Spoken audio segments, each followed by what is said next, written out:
무슨 선전인지 아시겠습니까? 이 엑스박스라는 게임기 선전입니다. 광고입니다. 이 게임 회사에서 무엇을 말하려고 하는지 아시겠습니까? 맨 마지막에 그렇죠. 그 인생은 짧다. 더 놀아라. 열심히 놀라는 겁니다. 인생이 짧기 때문에 재밌게 살라는 것이죠. 낳자마자 아주 짧게 날아가듯이 시간이 흐르면서 결국 무덤으로 바로 직행하는 인생, 그것이 인생이라고 이 게임 회사가 나름 철학적으로 잘 설명했습니다. 근데 문제는요, 인생이 무엇인지를 잘 표현한 것 같아요. 정말 잘 표현한 것 같아요. 나자마자 무덤을 향해서 그냥 바로 쉼없이 달려가는 인생, 우리 인생이 그렇다는 거예요. 그런데 문제는 그 해법에 대해서는, 그러니 인생이 짧으니 놀라, 여러분 이게 맞습니까? 인생이 짧으니까 놀아야 될까요? 여러분 거침없이 인생이 그렇게 달려가니, 그렇게 우리 인생이 그렇게 그 짧은 인생 속에 즐기면서 삶을 살아내는 것이 정말 인생이 우리가 살아야 될 인생일까요? 저는 어렸을 때 어른이 되고 싶었습니다. 10대는 빨리 20대가 되고 싶었고요, 20대가 되니 정말 빨리 정착하고 결혼할 수 있는 30대가 되었으면 좋겠다는 생각이 들었습니다. 30대가 되니까 점점 정말 내 인생에서 40대가 안 왔으면 좋겠다는 마음이 들었습니다. 죄송합니다. 이미 40대, 50대가 다 경험하신 분들 여기 앉아 계시는데 제 경우는 그렇다는 거예요. 그래서 제가 30대를 지나서 그렇게 원치 않았던 40대가 되고 나니 40대가 되었다 싶었던 게 느낌이 딱 오자마자 지금 50대가 돼갑니다. 문제는 시간이 빨리 갔으면 좋겠다고 생각할 때는 정말 시간이 빨리 안 가더라는 거예요. 근데 시간이 좀 느리게 갔으면 좋겠다고 느껴질 때는 정말 시간이 너무 빨리 갑니다. 혹시 우리 아이들도 그렇게 느끼는지 잘 모르겠습니다. 전 어르신들에 비하면 감히 이런 말을 하는 것이 죄송스러운 마음입니다. 하지만 그만큼 시간은 순식간에 간다는 겁니다. 그러면 어떻게 이렇게 순식간에 가는 인생 우리는 어떻게 살아야 될까요? 더 놀아야 될까요? 더 재밌게, 어차피 사는 인생 재밌게 폼나게 사는 것이 맞습니까? 아니죠. 우리 인생은 우리가 어떻게 살아야 되는지에 대해서 알기 위해서 먼저 우리가 답을 해야 될 것이 있습니다. 그건 과연 우리는 어떤 존재인가 라는 말이에요. 우리가 어떤 존재인지를 알아야 합니다. 그럼 우리는 어떤 존재입니까? 여러분, 인간은 어떤 존재이죠? 과학 시간에 우리 아이들은 이렇게 배웁니다. 우리의 조상은 원숭이다. 즉, 죄송합니다, 우리는 원숭이 새끼들이다 라고 배웁니다. 역사 시간에는 우리는 곰 새끼들이라고 말합니다. 그렇죠? 당군 신화를 보면 우리는 곰의 자손이라고 얘기합니다. 그럼 정말 그런가요? 그렇지 않습니다. 여러분, 유전학적으로 제 주변에 이쪽에서 전공하시는 교수님들, 이렇게 과학자들이 몇 분이 계시는데, 유전학적으로 이거는 거의가 아니라 아예 불가능하대요. 원숭이와 사람은 유전학적으로 도저히 이게 어떻게 진화를 설명하고 아무리 쫙 맞춰도 도저히 나올 수 없답니다. 아예 유전학적으로 아예 이렇게 나올 수가 없는 구조라는 것이죠. 곰은 더더욱 그렇죠. 그럼 인간은 도대체 어떤 존재입니까? 우리의 정체가 무엇이죠?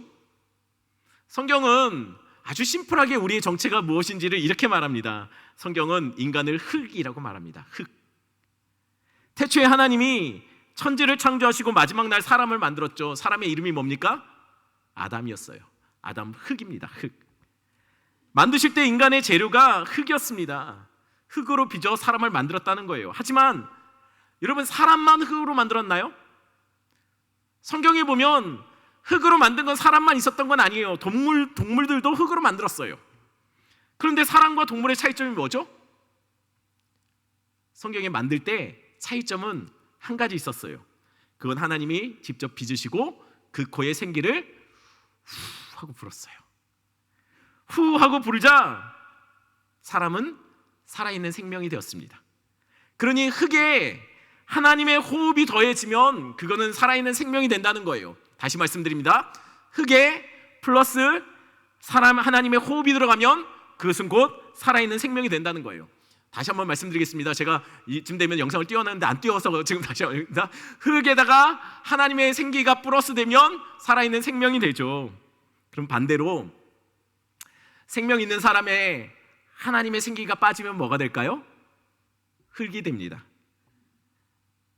여러분, 결국은 하나님이 만드신 생명에서 하나님의 영이, 하나님의 호흡이, 하나님의 임재가 떠나버리면 우리는 죽음과 같은 흙이 된다는 거예요. 그래서 아담과 하와가 하나님을 밀어내고 범죄하여 하나님을 떠나버렸을 때, 그때 하나님이 그들에게 이렇게 말했죠. 너는 흙이니 흙으로 돌아갈지라 라고 말이죠. 사람들이 왜 먹고 사는 문제 때문에 살인을 저지를까요? 왜 사람들이 돈 때문에 사람들을 죽일까요? 왜 사람들이 돈의 문제 때문에 부모를 죽이는 것일까요? 왜요? 하나님을 떠나 흙과 같은 존재, 하나님의 생기가 없으면, 하나님의 임재를 떠나버리면 사람은 동물과 같이 돼버리는 거예요. 그러니 썩어질 것들을 다 찾아서 자신의 모든 것을 거는 거죠. 그게 곧 얼마나 부끄럽고 얼마나 수치스러운지도 모르면서 그렇게 행한다는 거예요. 그래서 성경이 이렇게 말하는 거예요. 로마서 3장 23절 말씀 한 번만 더 읽겠습니다. 모든 사람이 죄를 범하였음에 하나님의 영광에 이르지 못하더니. 죄를 범한 인간들은 하나님의 영광에 이르지 못합니다. 왜냐하면 죄를 범해서 그 인생 속에 하나님을 밀어낸 자들은 흙과 같은 존재, 짐승과 같은 존재가 돼버리는 거예요. 정말 썩어질 것들을 향해 자신의 모든 인생을 거는 거죠. 그러면 여러분, 죄가 뭘까요? 성경은 의인은 없나니 하나도 없다라고 말합니다.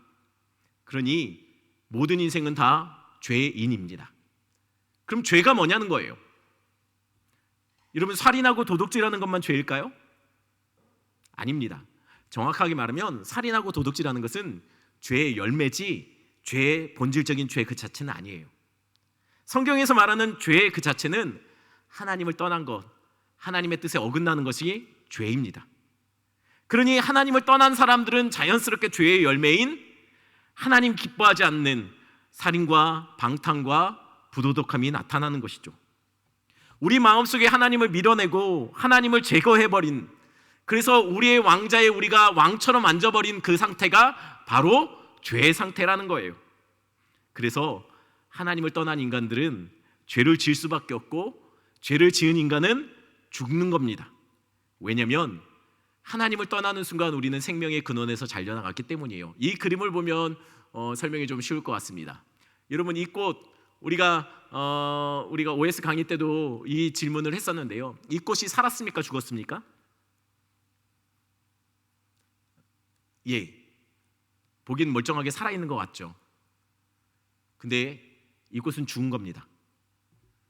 아니, 이 꽃이 왜 죽었습니까? 생생하게 살아있는 것처럼 보이는데. 이 꽃이 왜 죽었죠? 뿌리에서 잘려나갔기 때문입니다. 생명의 공급원으로부터 잘려나갔기 때문에 이 꽃은 죽은 겁니다. 생명에서 잘려나갔으면 죽은 겁니다. 우리도 마찬가지입니다. 하나님을 떠난 자는 비록 살아있는 듯 하지만 이미 죽은 자들입니다. 왜요? 하나님 없는 인생은, 생명의 근원에서 잘려나간 인생은, 하나님을 떠난 인생은 흙이 되었기 때문이에요. 성경은 죄의 싹은 사망이라고 분명히 말합니다. 죄를 졌다면 그 값이 치러져야 하는데 그것은 바로 죽음이라는 거예요. 죄의 값은 사망입니다. 모든 사람이 죄인입니다. 그러니 어떻게 인생들이 살 수 있을까요? 죄값을 치러야 됩니다. 죄값은 사망입니다. 그 값이 다 치러져야 죄에 대한 빛이 사라지는 것이죠. 빚은 갚아야 없어집니다. 여러분, 갚지 않은 빚은 안 없어져요. 빚은 갚아야 없어지는 겁니다. 그렇다면 모든 인생들이 어떻게 죄의 값으로부터 자유로울 수 있을까요? 갚아야 합니다. 갚기 전에는 모든 인생들은 죄의 값으로부터 자유롭지 못합니다. 그래서 다 갚지 못하기 때문에 결국 종처럼 그 죄에 대한 책임에 매이는 것이죠. 여러분, 어떻게 인생들이 죄의 값으로부터 자유로울까요? 길이 없습니다. 값이 치러지기 전까지는 길이 없습니다. 누군가 나를 대신해서 혹시 죄의 값을 치러주면 우리가 자유롭게 될지도 모릅니다. 하지만 그 전까지는 모든 인생은 죄의 값으로부터 자유롭지 못합니다. 이스라엘에는 빚을 너무 많이 져서 그 빚을 갚지 못할 때는 종이 되는 경우들이 종종 있었습니다. 내가 빚을 지고 그 빚을 갚아야 되는데 갚지 못하는 거예요. 왜냐하면 내 안에 능력이 없기 때문에, 갚을 능력이 없기 때문에 대신 내가 종이 됨으로 그 빚을 짊어지는 거죠. 그런데 한번 종이 되면 문제는 다시는 그 빚으로부터 자유로워질 수 있는 가능성이 아예 사라진다는 거예요. 왜냐하면 종은 사유재산이 없거든요. 종이 아무리 열심히 해서 많은 돈을 유익을 얻는다 할지라도 그거는 내게 아닙니다. 주인의 것이 되는 거예요. 그러니 종은 아무리 열심히 일해도 자유롭지 못하게 되는 거예요. 한번 종이 되면 사로잡히는 겁니다. 그것으로부터 벗어날 수가 없는 거예요. 그러면 도대체 종은 어떻게 하면 자유롭게 될 수 있을까요? 방법이 없습니다. 딱 한 가지. 누군가 나를 대신해서 빚을 갚아줘야 합니다. 그것을 대신 갚아줬다, 대신 빚을 치르고 자유하게 했다예요. 대속 또는 속량이라고 부릅니다. 성경은 죄의 값은 사망이라고 분명히 말합니다. 죄인은 죄로부터 자유롭게 되기 위해서는 죄의 값을 치러야 돼요. 그건 죽음입니다. 그런데 우리는 죽음의 값을 치르지 못하고 우리가 죽든지 아니면 영원히 죄로부터 구속받아 영원히 자유롭지 못한 존재가 되는 것이죠. 구속이 아니라 사로잡혀 그것에 매이게 되는 것이죠. 영원히 우리는 죄의 책임으로부터 자유롭 수 없습니다. 혹시 누군가 우리를 대신해서 그 값을 치르기 전에는 말입니다. 그러나 그건 불가능해요. 왜냐하면 모든 사람이 다 죄인이기 때문이죠. 대신 누군가 나의 죄값을 대신 치를 수가 없다는 거예요. 왜냐하면 다 빚을 진 사람은 빚을 갚기 전에 누군가의 빚을 갚아줄 수 없어요. 다 죄인이기 때문에 다 죄의 종이 되어 죄의 책임으로 인해서 죽을 수밖에 없는 죄인이기에 다른 누군가를 대신해서 죽을 수가 없다는 거예요. 죄값을 치러줄 수 없다는 거예요. 혹시 죄 없는 누군가가 우리를 대신해서 죽는다면 가능할지 모릅니다. 근데 문제는 세상 누구도 죄 없는 사람이 없다는 것이죠. 그래서 성경은 우리가 살 수 있는 유일한 길 한 길을 알려줍니다. 그게 24절이에요. 24절 말씀 한 목소리 읽겠습니다. 그리스도 예수 안에 있는 속량으로 말미암아 하나님의 은혜로 값없이 의롭다 하심을 얻은 자 되었느니라. 우리는 죄인입니다.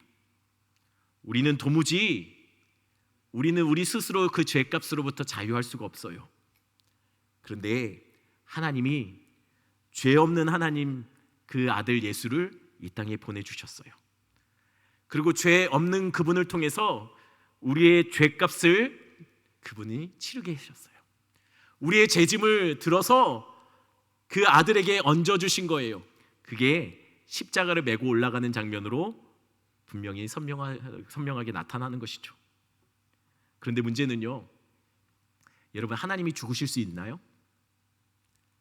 죄의 값은 사망인데 죄의 값을 치르려면 누군가 죽어야 되는데 죄 없으신 하나님이 이 땅에 오셨는데 하나님이 죽으실 수 있나요? 죽어야 죄값을 치르는데 하나님이 죽을 수 없다는 게 문제예요. 죽어야 값을 치르는데 어떻게 하나님이 죽을 수 있습니까? 그래서 예수님이 인간의 몸을 입고 오신 겁니다. 죽기 위해서요. 죽어야 값을 치를 수 있으니 죽을 수 없는 하나님이 이 땅에 인간의 몸을 입고 오셔서 죽을 수밖에 없는 인간의 몸을 입고 오셔서 우리를 대신해서 십자가에 죽으시고 우리를 자유케 하시며 이렇게 외치신 거죠. 다 이루었다라고요. 우리가 할 수 없는 그것, 율법이 연약해서 할 수 없는 그것, 우리가 아무리 율법을 지켜서 의롭게 살려고 해도 매번 넘어지고 우리가 죄인인 것밖에는 증명되지 않았던 게 율법인데 그 율법이 할 수 없는 그것을 하나님이 하신 거예요. 어떻게요? 죄 없으신 아들을 이 땅에 죽을 수밖에 없는 육신의 몸을 입고 오게 해서 우리 대신해서 십자가에 죽게 하심으로 우리의 죄값을 다 치르셨다는 거예요. 여러분, 그래서 성경은 이것을 은혜라고 말합니다. 자격 없는 자에게 주어지는 그 구원받을 수 없는 자가 구원받았습니다. 그리고 버려질 수 없는 하나님의 아들이신 그분이 버려졌어요. 우리 같은 죄인이 원수되었던 우리가 하나님의 아들로 불려지게 되었습니다. 그리고 버려질 수 없는 하나님의 아들이신 예수 그리스도가 십자가에서 버려지고 이렇게 외쳤어요. 엘리 엘리 라마 사막다니, 나의 하나님 어찌하여 나를 버리셨나이까. 여러분, 이게 은혜입니다. 자격 없는 자가 예수님처럼 하나님의 아들이 되고 버려질 수 없는 그분이 우리처럼 버려지고 십자가에서 죽으신 것, 자격 안 되는 우리가 감히 당당히 하나님 앞에 설 수 있는 이것이 은혜라는 거예요. 구원은 하나님의 선물입니다. 우리 이 찬양 나의 안에 거하라, 이 찬양 같이 찬양하겠습니다.